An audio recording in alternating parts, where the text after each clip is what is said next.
আপনাকে থাকতে হবে। তাহলে আপনাকে শ্রেষ্ঠত্ব আল্লাহ রাব্বুল আলামিন দিয়েছেন।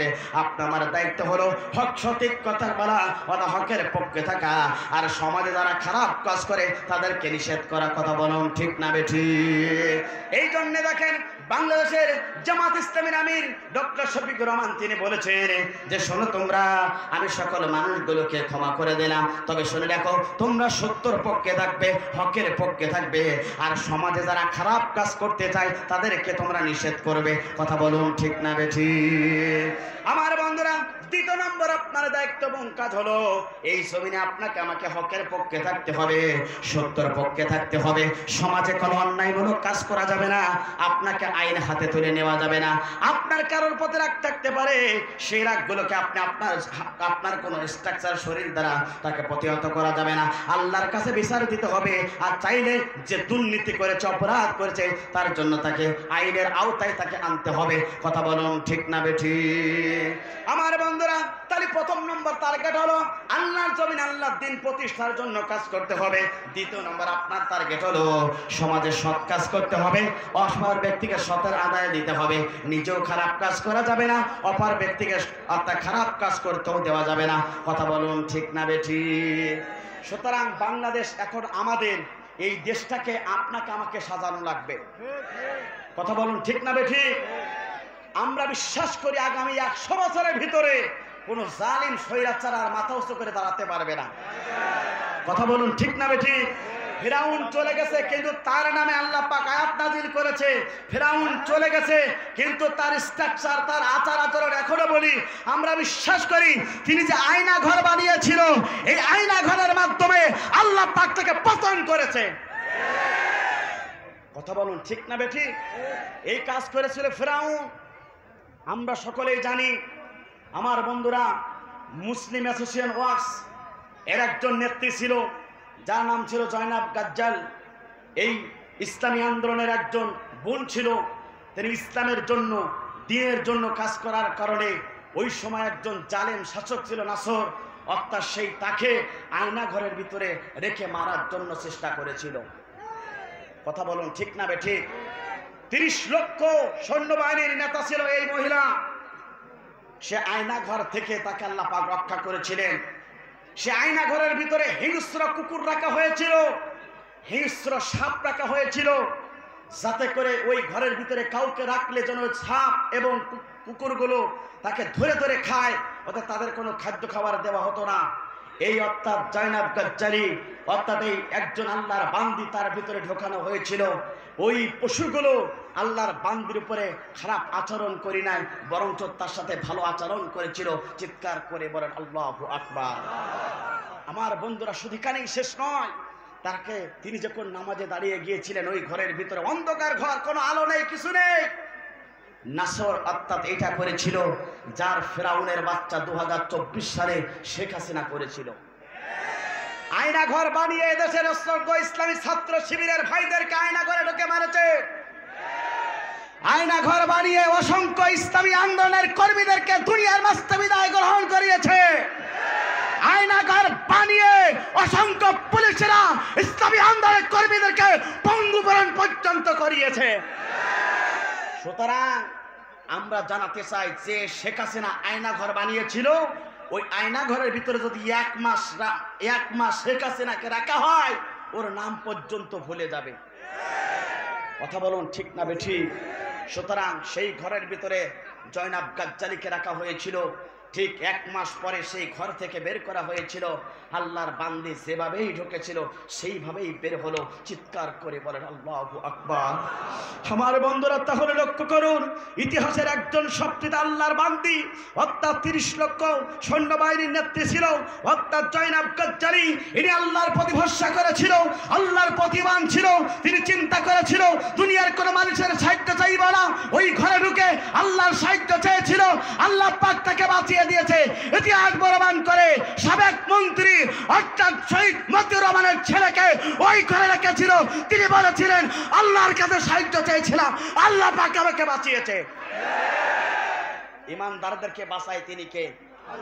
হায়াতের মালিক কে? ওলিন্না সালাতি ওয়া নুসুকি ওয়া মাইয়ায়া ওয়া মামাতি লিল্লাহি রাব্বিল আলামিন। আমার নামাজ, আমার জীবন, আমার কুরবানি একমাত্র শুধুমাত্র কেবলমাত্র আল্লাহ তাআলার জন্য। কথা বলুন ঠিক না বেঠিক? উপস্থিতি, সুতরাং আয়না ঘর জানাই বানাইলো, আয়না ঘরের ভিতরে তাদের রাখা হোক। কথা বলুন ঠিক না বেঠিক? আমার বন্ধুরা, তাহলে লক্ষ্য করুন, দ্বিতীয় নম্বর পয়েন্ট বললাম। তৃতীয় নম্বর পয়েন্ট হলো আল্লাহর জমিনে আমার বন্ধুরা স্বাধীনতার পরে তৃতীয় নম্বর আপনার কাজ হওয়া দরকার, এই জানের মালিক আল্লাহ, মালের মালিক আল্লাহ, এই জমিন আল্লাহ দিন প্রতিষ্ঠার জন্য দুইটা জিনিস আল্লাহ চেয়েছেন, বিনিময়ে ওই বান্দাকে আল্লাহ রাব্বুল আমিন জান্নাত দিবে। কথা বলুন ঠিক না বেঠিক? সূরা তাওবার 111 নম্বরে আল্লাহ পাক বলেন, ইন্নাল্লাহা আশতারা মিনাল মুমিনিনা। এর ভিতরে আল্লাহ পাক জানিয়ে দিচ্ছেন, বান্দা শুনে রাখো, মুমিনদের জান এবং মালের পরিবর্তে আল্লাহ রাব্বুল আমিন জান্নাত দিয়ে দেবে। আমার বন্ধুরা, তাহলে লক্ষ্য করুন, মুমিন যদি আপনি হতে চান, আল্লাহর প্রিয় গোলাম যদি হতে চান, জান্নাতের শুভ সংবাদ প্রাপ্ত আপনি হতে যদি চান, আপনাকে আমাকে এখন থেকে কাজ করা লাগবে। আল্লাহর জমিনে ইকামতের দিনের কাজ করতে হবে, বিনিময়ে আপনার শ্রম দিতে হবে, এবং জান এবং মাল দিয়ে দুইটা দিয়ে আল্লাহ রাস্তায় জিহাদের ময়দানে থেকে থাকা লাগবে। কথা বলুন ঠিক না বেঠিক? যে দিল্লি আজকে আমাদেরকে পানি দিয়ে মারার জন্য চেষ্টা করছে, সেই গাজওয়া হিন্দ যুদ্ধের জন্য প্রস্তুত গ্রহণ করা লাগবে। কথা বলুন ঠিক না বেঠিক? আমার বন্ধুরা লক্ষ্য করুন, গাজওয়া হিন্দ যুদ্ধের ময়দানে যেতে হবে, এখন থেকে আপনাকে প্রস্তুত গ্রহণ করতে হবে।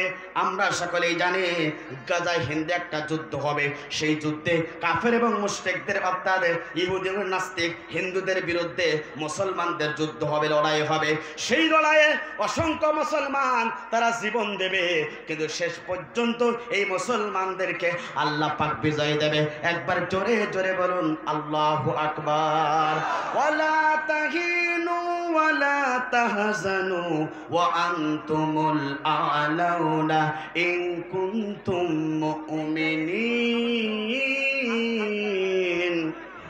আল্লাহ পাক বলেন, তোমরা যদি মুমিন হতে পারো, তোমরা যদি মুমিন হতে পারো, আমি রব্বুল আমিন তোমাদেরকে অবশ্যই তোমাদেরকে বিজয় দান করাবো। আমার বন্ধুরা, তাহলে লক্ষ্য করুন, ভারতের পানি পাওয়ার পরে আমরা অসন্তুষ্ট হব না, এটা আমাদের জন্য একটা বড় পরীক্ষা। এই পরীক্ষা আমাদেরকে পাস করতে হবে। এদেশে আলেম সমাজেরা আসুন্নাহ ফাউন্ডেশনের মাধ্যমে আলেম সমাজেরা দেখে দিয়েছে, আমাদের দেশে লক্ষ লক্ষ মানুষেরা তারা বন্যার পরেতে ডুবে যাওয়ার জন্য তারা চেষ্টা করেছিল, কিন্তু বাংলাদেশের প্রত্যেকটা সেক্টরে আলেমরা তাদের পাশে দাঁড়িয়েছে। শুধু তাই না, আসুন্নাহ ফাউন্ডেশন 100 কোটি টাকার বেশি তারা তাদেরকে অনুদান দেওয়ার ব্যবস্থা গ্রহণ করেছে। এটা গোটা পৃথিবীর মুসলমানেরা সাহায্য করেছে। কথা বলুন ঠিক না বেঠিক? সুতরাং যারা আমাদেরকে মারার জন্য চেষ্টা করে, এদেশের মানুষেরা তাদের বিরুদ্ধে আগামী দিনে হিন্দের যুদ্ধের জন্য জিহাদের ময়দানে ঝাঁপিয়ে পড়বে। সেই হিন্দের যুদ্ধের জন্য মুসলমানদের জন্য জিহাদের ময়দানে রাঙ্গা তরবারি নিয়ে যদি জিহাদের ময়দানে যেতে হয়, ওই হিন্দুবাদীদেরকে নস্যাৎ করার জন্য কারা কারা আছে হিন্দের যুদ্ধের যাওয়ার জন্য প্রস্তুত? দুহাত তোলে আল্লাহকে দেখিয়ে দেয়। লিল্লাহে তাকবীর, লিল্লাহে তাকবীর। আপনার উপস্থিতি,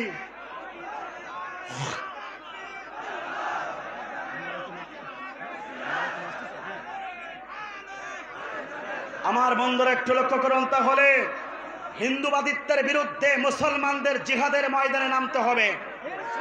কথা বলুন ঠিক না বেঠিক? তারা আমাদেরকে পানি দিয়ে মারতে চায়, তারা ফারাক্কার বাঁধ খুলে দিয়ে আমাদেরকে পৃথিবীর বাস্তবে বিদায় গ্রহণ করাতে চায়। মুসলমান এখনো পর্যন্ত ঐক্যবদ্ধ আছে। আমরা মোদিকে বলতে চাই, আর যদি একটা পানি দিয়ে মুসলমানদের মারার জন্য চেষ্টা করো, 18 কোটি মুসলমান যা আছে তাই নিয়ে হিন্দুত্ববাদী হিন্দুদেরকে পৃথিবীর বাস্তবে বিদায় করার জন্য ষড়যন্ত্রে লিপ্ত হবে।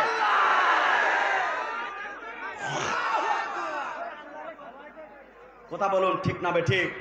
উপস্থিতি, এই জন্য তৃতীয় নম্বর পয়েন্ট হলো, আপনার আমার জীবনের মালিক কে? হায়াতের মালিক কে? জান এবং মালের মালিক আল্লাহ। সুতরাং আপনি আমি যদি সেই জান দিয়ে যদি আল্লাহ রাস্তায় সংগ্রাম করি, খুশি হবেন তিনি কে? জোরে বলেন তিনি কে? তো আপনাকে জান দেওয়া লাগবে না, আপনি আমি এসেছি কোরআনের পক্ষে, ইসলামের পক্ষে। উপস্থিতি আমার দেয়াড়ার যুবকেরা, যুব সমাজেরা, তারা আজকের এই কোরআনের মেলার আয়োজন করেছে। আপনারা জানতে পেরেছেন সেই লক্ষ্মীপুর, ফেনী এবং কুমিল্লায় বানভাসী মানুষের সাহায্যের জন্য। সুতরাং আপনি আমি যদি সেই বানভাসী মানুষের জন্য যদি 10 টাকা, 20 টাকা, 50 টাকা, 500 টাকা, 1000 টাকা, 2000 টাকা খর্দ, অর্থাৎ খর্দ এই যুবকেরা যে আয়োজন করেছে কোরআনের মাহফিলের, এটা নিজের কোনো সত্য কথা নাই। তারা চেয়েছে ওই বানভাসী মানুষের জন্য, তাদের পাশে দাঁড়ানোর জন্য তারা চেষ্টা করেছে। কথা বলুন ঠিক না বেঠি? উপস্থিতি, সুতরাং আপনি আমি যদি সেই বানভাসী মানুষের জন্য যদি এই খর্দ যুব সংগ্রামের কাছে যদি আমরা 10 টাকা, 20 টাকা, 100 টাকা, 200 টাকা, যদি 2000 টাকা, 1000 টাকা যদি দান করতে পারি, তাহলে মহান রব আপনার আমার প্রতি খুশি হয়ে যাবেন। মানবতার কল্যাণে সবচেয়ে বড় খুশি হবে। কথা বলুন ঠিক না বেঠি? এদের উপস্থিতি আপনাদেরকে লক্ষ্য করে বলতে চাই, এই দেয়াড়ার মাঠে ইসলামের এক বিপ্লবী অর্থাৎ জয়গান, এই দেয়াড়ার মাঠে আজকের এই ইসলামী আন্দোলনের কর্মীরা আজকে প্রমাণ করেছে এদেশের জালিম স্বৈরাচার যতই জুলুম নির্যাতন করেছে, তার চেয়ে বেশি বেগে মুসলমান আল্লাহর দ্বীনের পক্ষে ঝাঁপিয়ে পড়েছে। কথা বলুন ঠিক না বেঠি? আয়াত সূরা নাসরের ভিতর আল্লাহ পাক বলছেন, যখন আল্লাহর সাহায্য আসবে হে নবী আপনি দেখবেন মানুষেরা দলে দলে ইসলামের ভিতরে প্রবেশ করবে। কথা বলুন ঠিক না বেঠি? সুতরাং বাংলাদেশের প্রত্যেকটা মুসলমান তারা আজকে এতটাই সাড়া দিয়েছে, তারা চেষ্টা করছে বাংলাদেশের প্রত্যেকটা মানুষেরা তারা ইসলাম প্রেমিক, কোরআন প্রেমিক, তারা যুগাত্মা, তারা শত শত মানুষ আজকে ইসলামের ভিতরে দাখিল হচ্ছে। এটা আল্লাহর সাহায্য। কথা বলুন ঠিক না বেঠি? সুতরাং আপনাদেরকে লক্ষ্য করে বলতে চাই, এলাকার যুবকেরা অর্থাৎ কমিটির যুবকেরা আপনাদের কাছে প্যাকেট নিয়ে চলে যাবে। অসংখ্য ভাইরা আছে, কেউ আপনারা বঞ্চিত হবেন না। পদ্মার মা বোনেরা আছে, মা বোনেরা আপনারা জানি, অর্থাৎ আপনারাও দিন বাংলাদেশের এই দিন প্রতিষ্ঠার জন্য 2024 সালে মা বোনদের অবদান অনেক বেশি। কথা বলুন ঠিক না বেঠি? অসংখ্য মায়ের সন্তান জিহাদের ময়দানে গিয়েছে, ওই সন্তানগুলো মায়ের কাছে দোয়া নিয়েছে, মা আমাকে দোয়া করুন, আমি ইসলামের পক্ষে জালিমদের বিরুদ্ধে জিহাদের ময়দানে যাচ্ছি, মা দেখা হতে পারে নাও হতে পারে, মা দোয়া করে। ওই অসংখ্য মা তারা দোয়া করেছে, যাই নামাজে বসে বসে অসংখ্য মা দোয়া করেছে। আমি নিজে চোখে দেখেছি, আমি যখন মিছিলে যশোরের বুকে ছিলাম, অসংখ্য মা সিলাইন গলিয়ে সন্তানকে দিয়েছে, সন্তান মিছিল করেছে, আর মা সিলাইন গলে সন্তানকে দিয়েছে। এই দৃশ্য আমি নিজে চোখে দেখেছি উপস্থিতি। সুতরাং আমার মা বোনদেরকে বলতে চাই, আমার কলিজার টুকরা শ্রদ্ধ মা বোনেরা, আপনারা এই বানবাসীদের জন্য যে যা পারেন বেশি বেশি করে দান করবেন।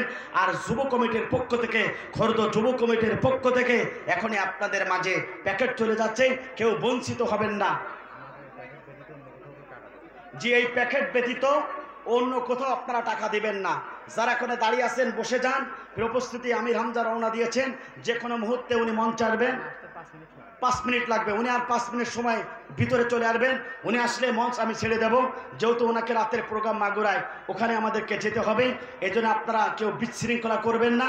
এখন ছায়া পড়ে গেছে, যেখানে আছেন সেখানে বসার জন্য আহ্বান জানাচ্ছি, নাইতে পরে আপনি বসার সুযোগ পাবেন না। উপস্থিতি যারা মাস্টার পাশে আছেন সকলকে আসার জন্য অনুরোধ জানাচ্ছি। যারা স্কুলের ভিতরে আছেন সকলকে আপনারা মাঠে চলে আসুন। ইনশাল্লাহ আমরা কোরআনের ময়দানে কোরআনের পক্ষে খেলতে চাই।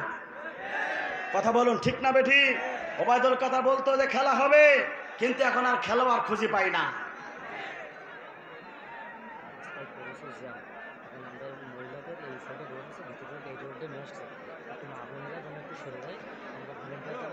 এটা কোন মাথা? আমার ডান হাতে পশ্চিম সাইডের মা বোনদের গার্ড স্কুলের পাশে আমার মা বোনদেরকে লক্ষ্য করে বলতে চাই, এই পাশে আমির হামজা আসতেছে, আপনারা একটু পথটা ক্লিয়ার করে দেন। আর বাম পাশে রোডগুলো এখন জ্যাম আছে, আপনারা ভিতরে বসে যান। উপস্থিতি আপনারা আমার মা বোনদেরকে লক্ষ্য করে বলতে চাই, ডান পাশে আপনারা একটু পথ দেন। প্রধান মেহমান আমাদের মাসে চলে আছেন। উপস্থিতি আমার ইমন, অর্থাৎ আমাকে এই মাহফিলটা আমি তাকে দিয়েছিলাম, ইমন সার্বিকভাবে সহযোগিতা করেছেন। আপনারা সকলে বসুন, কেউ দাঁড়াবেন না। উপস্থিতি এখন আপনাকে উঠবে না, আমির হামজা এই পোস্টে আসবে, আমি এই কথাই বললাম। আপনারা সকলে বসুন, আপনারা শান্ত হন, সকলে বসে যান। উপস্থিতি আমির হামজা ইনশাল্লাহ আমাদের মাঝে চলে আসবেন, কিছুক্ষণের মধ্যে আমাদের মাঝে উঠে আসবেন। আপনার সকলে বসে যান। আপনার সকলে বসেন প্লিজ, আপনার সকলে বসেন।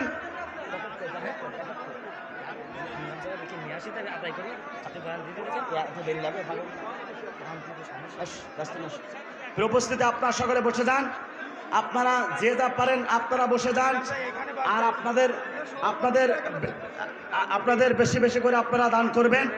আপনারা উপস্থিতি আপনাকে